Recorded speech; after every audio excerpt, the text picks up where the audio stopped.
दूसरा वाला जो कलमा था ना, वो पता किसी को क्या है? तो आज ही मेरे साथ फिरदौस में होगा।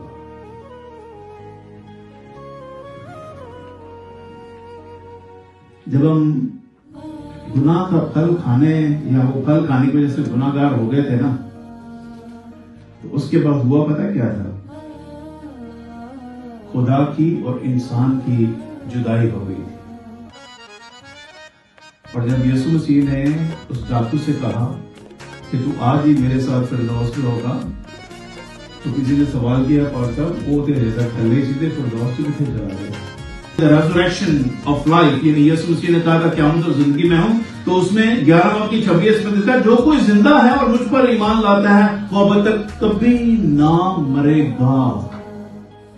कौन जिंदा है? जो मुझ पर ईमान लाता है वो अब तक कभी ना मरेगा। जब उसने कहा कि आदि मेरे साथ फिरदौस में होगा, सुनिए उसकी फिरदौस वहां से शुरू हो गई जिस दिन उसने ईमान रखा और खुदा की प्रेजेंस उसे मिल गई। यही बात उस दिन बेटी भी कह रही थी दूसरे कल में।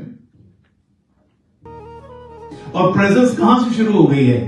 कलीसिया के अंदर। जैसे हम ईमानदार बन जाते हैं, खुदावंद हमें विजिट करना शुरू कर देता है। अब सुनिए, कलीसिया में खुदावंद का फिरना, खुदावंद का आना हमें मजबूत करने के लिए है।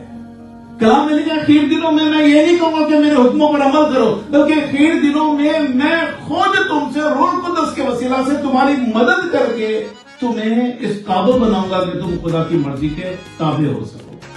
लेकिन शर्त पता क्या है? कलीसिया दे विच रहना शर्त है। कलीसिया में रहना शर्त है। अगर आप कलीसिया में होंगे नहीं, तो आप खुदा उनकी विजिट का फायदा कैसे उठाएंगे?